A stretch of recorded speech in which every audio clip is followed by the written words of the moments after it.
এক গভীর জঙ্গলে এক টুনি পাখি সুখে শান্তিতে বসবাস করত। টুনি পাখি একদিন তার বোন টোনা পাখির সাথে দেখা করতে গেল। কিছুক্ষণ পরে টুনি পাখি তার বোন টোনা পাখির ঘরের কাছে এসে উপস্থিত হলো।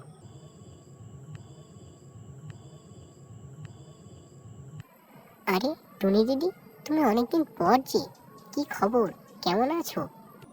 এই তো রে টোনা বোন, তোর সাথে দেখা করতে এলাম। তোর বাড়ির সবাই ভালো আছে তো? তুই কেমন আছিস? টোনা, শুনছিলাম তোদের পাশের পাড়ায় নাকি একটা পাজি কাক আছে।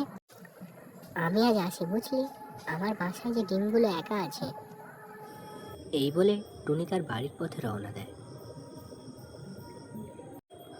পথে যেতে যেতে টুনির খুব চিন্তা হয়। সে বারবার তার ডিমগুলির কথাই চিন্তা করে।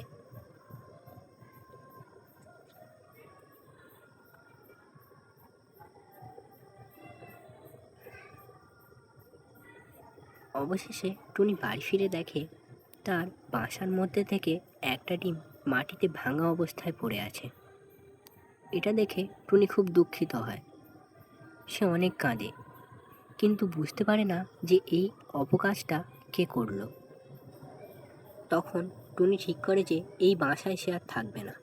তাই সে তার ডিমগুলিকে নিয়ে অন্যত্র চলে যায় এবং গাছের ধারে দাঁড়িয়ে ভিজতে থাকে। পরবর্তীতে সে একটি গাছের কোঠরির মধ্যে তার ডিমগুলোকে নিয়ে সুখে শান্তিতে কিছুদিন কাটায় এবং এভাবেই বহুদিন কেটে যায়। বর্ষার মৌসুম শেষ হয়, অবশেষে শীতের মৌসুম আসে। ততদিনে টুনির ছানাগুলো বেশ বড় হয়ে গেছে।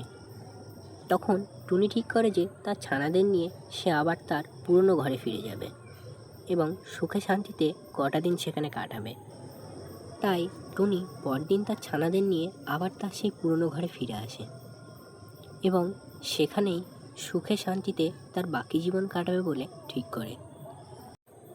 এভাবেই টুনি তার ছানাদের নিয়ে তার সেই পুরনো ঘরে এসে সুখে শান্তিতে বসবাস করতে থাকে। তো আজকের গল্পটা এই পর্যন্তই। গল্পটি যদি ভালো লেগে থাকে চ্যানেলটিকে সাবস্ক্রাইব করে দেবেন এবং বেল নোটিফিকেশানটিকে অন করে দেবেন।